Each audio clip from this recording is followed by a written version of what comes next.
Hello friends, my name is Dr. Shweta Goyal. Are you watching the Engineering Master, the finest way to learn the concept of physics and electrical? So here there is one more job for you from electrical, that is Haryana power utilities. Okay, एक job निकला है Haryana power utilities में जिसकी closing date है 8/1/2021. Okay, आप इसको 8 जनवरी तक आप इसको फिल कर सकते हैं. अब इसमें आपके कौन कौन से आ जाएंगे? HPVN आ जाएगा, HPGCL आ जाएगा,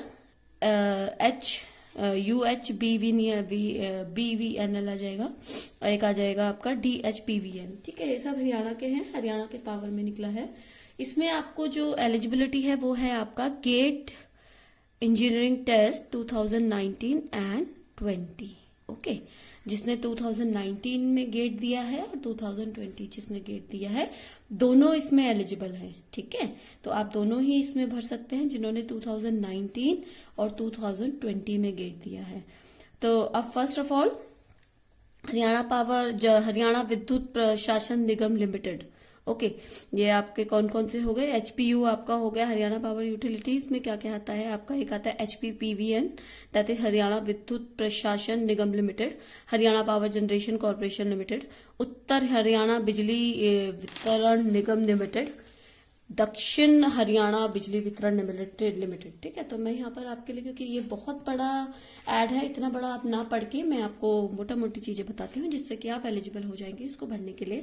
first of all, GATE 2019 result also being consider in present recruitment. One time special measurement it shall not be treated to precedent and future requirement. ठीक है, आपका एक टाइम आपका 2019 आपका इसमेमें जो है आपका कंसीडर होगा. वो इसलिए होगा, इन्होंने लिखा हुआ है क्योंकि जब पहले इसमें जॉब निकली थी वो कैंसिल हो चुकी थी. एक जॉब निकली थी 27/6/2019 को एक जॉब निकली थी जिसमें 2019 के लोग भर सकते थे जिन्होंने गेट दिया था, वो कैंसिल हो गई थी. इसीलिए इस बार इन्होंने दोनों गेट के लिए इन्होंने एलिजिबल किया है. ठीक है, आई थिंक जो 2019 में जो इस समय वो देंगे, फाइनल ईयर के एग्जाम देंगे, उन्होंने भी 2020 का गेट दिया है. अगर आपकी परसेंटेज अच्छी है तो you can try also. Okay, अब है बट 2019 में जिन्होंने गेट दिया है और जिन्होंने इसको भरा था उन्हें दोबारा भरना पड़ेगा. ठीक है, ये इसमें लिखा है, वो इनको दोबारा भरेंगे उसी advertise with respect to 27/6/2019 and public notice 12/9/2019 shall be entertain. ठीक है, अब उनको दोबारा भरना पड़ेगा. इस चीज को ध्यान रखने वाली बात है कि वही नहीं चलेगा जो आपने फॉर्म भेज दिया था, आपको दोबारा रजिस्टर करना पड़ेगा. ठीक है, अब देखते हैं इसमें आपका 2019 देखिए लिखा है, हु हैव क्वालिफाइड क्लियर्ड 2019 और 2020 exam as the case may be fulfil the qualification criteria of HPU is given in para 3. तो पैरा 3 में आपके क्वालिफिकेशन दी हुई है. क्या क्या क्वालिफिकेशन आपको चाहिए? देखिए, इलेक्ट्रिकल डिसिप्लिन की बात करते हैं तो इलेक्ट्रिकल डिसिप्लिन में आपको फुल टाइम इंजीनियरिंग डिग्री चाहिए. ठीक है, आपको किसी भी यूनिवर्सिटी से, आपके रिस्पेक्टिव यूनिवर्सिटी से आपको इलेक्ट्रिकल डिग्री चाहिए और आपको स्टेट गवर्नमेंट में कम से कम 60% मार्क्स होने चाहिए. ठीक है, और इलेक्ट्रिकल एंड इलेक्ट्रॉनिक्स इंजीनियरिंग दोनों चल सकता है. ठीक है, किसी किसी की इलेक्ट्रिकल होती है, कोई कोई कोर इलेक्ट्रिकल, कोई आपका इलेक्ट्रिकल इलेक्ट्रॉनिक्स में होता है, तो दोनों जा सकते हैं. और फुल टाइम मास्टर डिग्री भी आपकी इक्विवेलेंट होनी चाहिए. कोई भी अगर आप मास्टर्स कर रहे हैं और आपने गेट दिया है 2019 में तो you can also apply here. Okay, ना अब मैकेनिकल डिसिप्लिन की बात करते हैं. और एक और, must have pass Sanskrit up to matric. ठीक है, आपको संस्कृत भी आनी चाहिए, मैट्रिक्स तक आपका संस्कृत होना चाहिए. नेक्स्ट, मैकेनिकल में भी वही है, आपको इंजीनियरिंग डिग्री चाहिए मैकेनिकल इंजीनियरिंग में, या फिर आपको एमटेक डिग्री चाहिए. ठीक है, ये कुछ 55% आपका मिनिमम 60% मार्क्स होने चाहिए किसी भी कैटेगरी में. जनरल कैटेगरी के लिए 60% मार्क्स है, ओबीसी कैटेगरी के लिए आपका, या फिर कोई भी आपकी अगर SC/ST कैटेगरी है तो उसके लिए 55% मार्क्स चाहिए. सब में ये आपका किसी भी डिसिप्लिन पे आपके बात कर लीजिए तो सब में ये आपका सेम ही रहेगा. मैकेनिकल इंजीनियरिंग आप आपका पे स्केल सबका सेम रहेगा, that is 53,000 to 1,67,000। Okay, around 1,67,000 ये सबका पे स्केल सेम रहेगा। सिविल डिसिप्लिन की अगर हम बात करें तो सिविल डिसिप्लिन में भी वही है, आपको सिविल इंजीनियरिंग में आपको इक्विवेलेंट डिग्री चाहिए या फिर मास्टर डिग्री चाहिए। 60% आपका क्राइटेरिया होगा, या फिर आप SC/ST कैंडिडेट है तो आपका 55% क्राइटेरिया होगा। ठीक है ना। अब है आपका नेक्स्ट, आपको इसमें है कि आपको कितनी कितनी आपकी पोस्टें हैं। अगर हम पोस्टों की बात करें तो इलेक्ट्रिकल में HVPENL में टोटल आपकी 19 पोस्टें हैं, जिसमें आपकी जनरल कैटेगरी के लिए 11 है, SC 3 और आपकी अदर कैटेगरीज के लिए 1 है, इकोनॉमिकल वर्कर सेक्शन EWS के लिए आपका 2 है, एक्स सर्विसमैन के लिए आपकी 2 है। ठीक है। HBGCL में आपकी टोटल 13 है, UHBVNL के लिए आपकी 61 है, DHBVNL के लिए आपकी 75 है, अराउंड इसमें आपकी जनरल के लिए आपकी 5, 31, 48 है। तो आई थिंक जनरल्स के लिए बहुत अच्छी पोस्टें यहाँ पर निकली है इलेक्ट्रिकल इंजीनियरिंग में। तो अगर आपका गेट क्लियर है 2019 और 20 में तो you can apply here. Okay, if you are also in final year तो आई थिंक आपने 2020 का गेट दिया होगा, तो अगर आपने दिया है, क्लियर है, तो you can apply here also. Okay. HBGCL में आपकी 15 पोस्ट हैं, जिसमें जनरल 7 है, SC 4 है, अदर कैटेगरीज आपकी 2, 1, 1 है। ठीक है।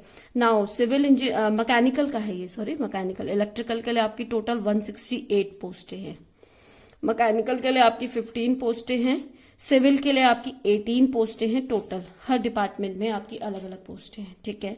नाउ रिजर्वेशन रिलैक्सेशन, वही है आपका रिजर्वेशन रिलैक्सेशन में कि अगर आप हरियाणा का डोमिसाइल अगर आपके पास है तो आपको कुछ रिलैक्सेशन मिल सकता है। अगर आप रिजर्व कैटेगरी से हैं स्टेट में तो आपको जनरल कैटेगरी में ही लिया जाएगा। ठीक है। अगर आप जो भी ये SC/ST कैंडिडेट है रिजर्व कैटेगरी की अगर बात कर रहे हैं तो वो केवल हरियाणा के लिए है, हरियाणा के लोगों के लिए है। अगर आप अदर स्टेट से बिलोंग करते हैं तो कोई भी कैटेगरी आपकी हो, आप जनरल के लिए ही काउंट होंगे। तो ये चीज आप ध्यान रखिएगा। ठीक है।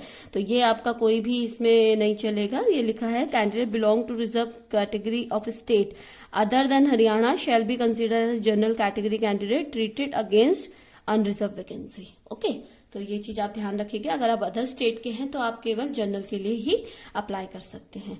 नाउ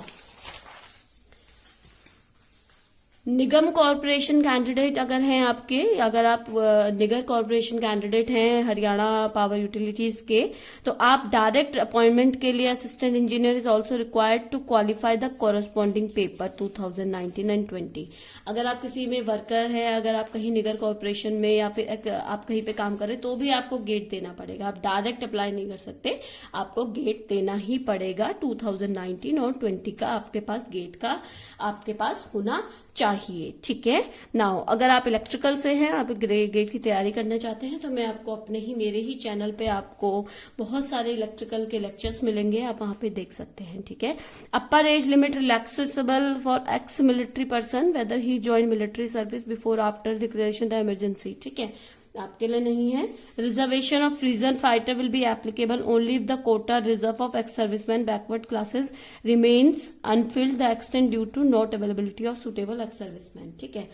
एज लिमिट सबसे ज्यादा इंपॉर्टेंट है। एज लिमिट है आपकी 20 to 42 ईयर्स। ठीक है। 20 से 42 साल के इसमें लोग अप्लाई कर सकते हैं। ठीक है। और आपकी एज जो होनी चाहिए 8/1/2020 को मिनिमम 20 होनी चाहिए, मैक्सिमम 42। ठीक है। रिलैक्सेशन की अगर हम बात करें, केवल हरियाणा डोमिसाइल जिसके पास है उन्हें मिलेगा, बाकियों को रिलैक्सेशन नहीं मिलेगा। ठीक है। वो है आपका 5 to 10 ईयर्स का है, वो आप इसमें देख सकते हैं हरियाणा पावर यूटिलिटीज में। अगर आप जनरल से हैं तो कोई रिलैक्सेशन नहीं है, केवल हरियाणा डोमिसाइल के लिए है ये। अगर आप रिजर्व कैटेगरी से है 5 ईयर का PWD, अगर आप पर्सन विद डिसेबिलिटी तो 10 ईयर का रिलैक्सेशन है। पर्सन विद डिसेबिलिटी SC और रिजर्व कैटेगरी ऑल्सो है तो 10 + 5 15 ईयर्स का है। ठीक है। तो ये चीजें आपकी इसमें है कि अलग अलग आपको रिलैक्सेशन मिलेगा। नाउ सेलेक्ट स्टूडेंट जो फाइनल ईयर में है। ठीक है। अब यहाँ पर आता है जो लोग फाइनल ईयर में है, student candidate appearing for final year semester having essential qualification, वही है गेट। ठीक है। अगर आपके पास गेट 2020 का, अगर आपके पास, क्योंकि आप फाइनल ईयर में हैं तो आपके पास केवल गेट 2020 होगा, अगर आपके पास गेट 2020 का आपके पास स्कोर कार्ड है, you are eligible to fill that exam. Okay, now selection process की बात करते हैं। सिलेक्शन प्रोसेस आपका कैसे होगा, इसमें वही है, गेट 20 और 2020 का आपको देना पड़ेगा, जो भी आपके पास होगा। अगर आप क्लियर हैं तो गेट 19 एंड 20 आप दीजिए। Selection of each category would be done by HPU from the eligible candidate. ठीक है, अगर जो भी आपका ये गेट 19 और 20 है उसके बेसिस पे आपका सिलेक्शन होगा। ठीक है, नेक्स्ट बस वही है, weightage of GATE exam 80 marks weightage आपको मिलेगा। 20 मार्क्स आपको क्या मिलेगा, socio economics criteria and experience का आपको 20 मार्क्स मिलेगा। ठीक है, तो वही है आपका, डायरेक्ट इंटरव्यू के लिए आपको कॉल आ सकता है इसमें, तो प्लीज इसको भरिए एकदम। ठीक है, अब देखिए अब कैसे कैसे आपका सिलेक्शन के लिए होगा। If neither applicant not person among the applicant family with father mother spouse brother son bus has been regular employ of any department, तो उनको क्या मिलेगा, 10 मार्क्स मिलेंगे। ठीक है, अगर कोई एप्लीकेंट विडो है या फिर उसका first and the second child his father died before attaining the age of 42, उसको 10 मार्क्स मिलेंगे। ठीक है, and next if the applicant belongs to such a denotified tribe, ठीक है, आपका विमुक्त जतिस एंड तपरीवस जतिस, ठीक है, आपका ये होता है जो भी, उसमें आपको 10 मार्क्स मिलेंगे। एक्सपीरियंस आपको 16 मार्क्स मिलेंगे, 1 मार्क फॉर ईच ईयर। ठीक है, 1 मार्क मिलेगा आपको 1 ईयर का। अगर आपके पास एक्सपीरियंस 1 साल का है तो 1 मार्क, 2 साल का है तो 2 मार्क्स, इस तरीके से अप टू 16 मार्क्स आपको यहां से मिल सकते हैं। तो मैक्सिमम जो मिलेगा आपको 80 मार्क्स मिलेंगे गेट से। सोशियो इकोनॉमिक्स एक्सपीरियंस आपके 20 मार्क्स के होते हैं, वो आपको यहां से मिलेंगे। ठीक है, यहां से आपको 20 मार्क्स मिलेंगे। अब वो है कि आप कितना यहां से ले सकते हैं। ठीक है, तो ये है आपका, बाकी तो कुछ नहीं है। फी की अगर हम बात करें तो मेल कैंडिडेट जनरल कैटेगरी आपका अगर है तो आपको 500 रुपए देना पड़ेगा। For male candidate all reserve category other state, अगर आप अदर स्टेट से तो भी आपका 500 रुपए चलेगा। फीमेल कैंडिडेट के लिए 125 रुपए है। Male candidate of reserve category और कोई भी आपकी कैटेगरी से है तो आप 125 रुपए करेंगे। और अगर आप PWD कैटेगरी से हैं तो आप निल। ठीक है, आपको कोई भी आपको नहीं पढ़ना पड़ेगा, नेट बैंकिंग के थ्रू आपको करना पड़ेगा। ठीक है, ये जनरल इन्फॉर्मेशन है। ठीक है, आपकी पार्ट टाइम और कॉरेस्पॉन्डिंग डिग्री आपकी इसमें एलिजिबल नहीं होगी। ठीक है, ये इसमें ऐसा सच कुछ नहीं है। एप्लीकेशन जो होगी ऑनलाइन मोड जाएगी, आपको ऑनलाइन मोड करना पड़ेगा। मैं इसका लिंक अपने डिस्क्रिप्शन बॉक्स में डाल देती हूँ कि आप डायरेक्ट अप्लाई कर सकें। ठीक है, तो ये मैं डाल देती हूँ। इसमें आपको अपना गेट का स्कोर कार्ड रखना पड़ेगा अपने साथ, वो आपको इसमें डालना पड़ेगा। आपके कमेंट आपको कैसे कैसे अप्लाई करना पड़ेगा, आपको एप्लीकेशन को जो क्या करना पड़ेगा, HPU हरियाणा पावर यूटिलिटीज की साइट पे आप कर सकते हैं। ठीक है, आप इसमें से किसी भी साइट पे आप कर सकते हैं। मैं आपको इसका लिंक अपने डिस्क्रिप्शन बॉक्स में दे देती हूँ। Debit card, credit card, net banking के थ्रू आप इसमें फी पेमेंट कर सकते हैं। ठीक है, और आपको जो 7 दिसंबर से स्टार्ट हो चुका है, 8 जनवरी तक लास्ट डेट है, वो आपको करना पड़ेगा। डॉक्यूमेंट आपको कौन कौन से अपलोड करने पड़ेंगे वो आप पहले तैयार रखिएगा, तभी आप डाल सकते हैं। प्रूफ, डेट ऑफ बर्थ आपको देखना पड़ेगा। आपको मैट्रिकुलेशन सर्टिफिकेट या बर्थ सर्टिफिकेट होना चाहिए। Essential qualification degree, marksheet final year semester की होनी चाहिए, आपकी फाइनल सेमेस्टर की या फाइनल ईयर की होनी चाहिए। आप CGPA, DGPA जो भी आपका लेते हैं उसका प्रूफ आपके पास होना चाहिए। गेट स्कोर कार्ड 19 और 20 का आपके पास होना चाहिए। अगर आप किसी रिजर्व कैटेगरी से हैं तो उसका एप्लीकेशन होना चाहिए। डोमिसाइल हरियाणा का होना चाहिए अगर आप कर रहे हैं तो। अगर आप क्या करते हैं, पर जो भी आप कैटेगरी से हैं उसका आपके पास होना चाहिए। ठीक है, बस और आपके पास अगर आप EWS कैटेगरी से है तो उसका भी आपके पास सर्टिफिकेट होना चाहिए। ठीक है, scan copy certificate, document claiming weightage marks, जो भी आप किसी भी अगर मार्क्स का वेटेज कर रहे हैं तो उसकी स्कैन कॉपी आपको अपलोड करनी पड़ेगी। ठीक है, ये आपको चाहिए। अब डॉक्यूमेंट को 1 टाइम वेरिफिकेशन चेकिंग डॉक्यूमेंट आपका होना चाहिए। Print out in case of eligible candidate not on the basis of 2019 GATE 20 result. ठीक है, economic criteria experience is called the verification checking of document, they shall be required to bring the following document. ठीक है, जब आपको बुलाया जाएगा तो आपको इन सब के प्रिंट आउट्स आपको लेके जाने पड़ेंगे, जो भी उसमें आप अपलोड करेंगे। ठीक है। इन सब के प्रिंट आउट आपके पास होने चाहिए। पैन कार्ड, आईडी, आधार कार्ड, ये सारे आपके पास जो भी आपके डॉक्यूमेंट आप अपलोड करोगे ये आपके पास होने चाहिए। इसकी ओपनिंग डेट आपकी 7/12 थी, ठीक है, तो ये निकल चुकी है। जिसने नहीं भरा है वो भर सकता है। आपकी क्लोजिंग डेट 8/1 है। कट ऑफ डेट आपकी 8/1 के बाद ये नहीं भरा जाएगा। तो all the best for this exam, ठीक है। तो मैं आपको बताती रहूंगी आगे कौन कौन से नए एग्जाम निकलेंगे, तो आप इसको भरिए। और गेट के लिए जिसने भी गेट दिया है please all the best. Okay, so thank you, good day and take care.